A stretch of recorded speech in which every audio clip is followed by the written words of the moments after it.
ये एक तरह से आदर्श राजधर्म की स्थापना थी। हाँ बिल्कुल, और उनकी राज में तो कहते हैं कमाल की शांति और खुशहाली छा गई थी। ऐसी बातें सुनने को मिलती हैं कि समंदर रास्ता दे देता था, पर्वत झुक जाते थे, यहाँ तक कि बिना जोते ही अनाज उग जाता था, और गायें तो मानो इच्छा पूरी करने वाली कामधेनु बन गई थी। जी, ये सब उनकी धर्मपरायणता और सुशासन का प्रतीक है। लेकिन फिर एक स्थिति आई। हाँ, फिर एक दिन प्रजा उनके पास आई और उन्होंने स्थायी जीविका का साधन मांगा। भाई हमें कुछ काम चाहिए, कुछ व्यवस्था चाहिए।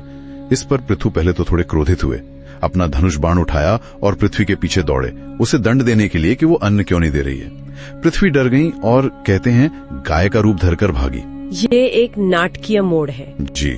जब उन्हें कहीं शरण नहीं मिली, कोई बचाने वाला नहीं मिला, तो पृथ्वी रुकी। उन्होंने पृथु से कहा, महाराज मेरा नाश मत कीजिए, मैं ही तो सबका आधार हूँ। अगर आप प्रजा का भला चाहते हैं तो मेरा कहा मानिए, एक उपाय है।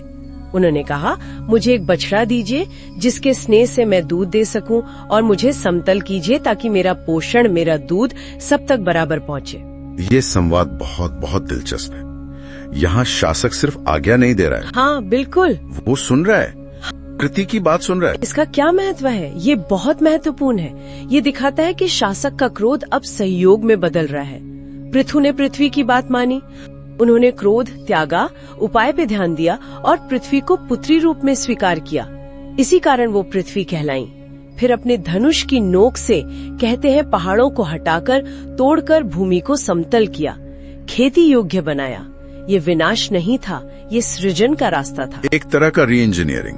बिल्कुल। और इसी के बाद फिर नगर बसे, गांव बसे, अनाज उगाया जाने लगा, पशुपालन, खेती, व्यापार, ये सब चीजें व्यवस्थित रूप से शुरू हुई। हाँ। और पृथु ने सबसे पहले, कहते हैं, स्वयंभू मनु को बछड़ा बनाया और अपने हाथों से पृथ्वी रूपी गाय का दोहन किया और उससे सब तरह का अन्न प्राप्त किया प्रजा के लिए। हाँ, ये तो शुरुआत थी, लेकिन ये दोहन सिर्फ पृथु ने ही नहीं किया और सिर्फ अन्न का नहीं हुआ। अच्छा, और किसने किया? अलग अलग समूहों ने अपनी अपनी जरूरत और प्रकृति के हिसाब से पृथ्वी का दोहन किया। ये बहुत रोचक वर्णन है। जैसे ऋषियों ने चंद्रमा को बछड़ा बनाया और वेद रूपी पात्र में ज्ञान और तप का दूध दुहा। देवताओं ने इंद्र को बछड़ा बनाकर सोने के पात्र में बल और ओज यानी पुष्टिकारक दूध पाया।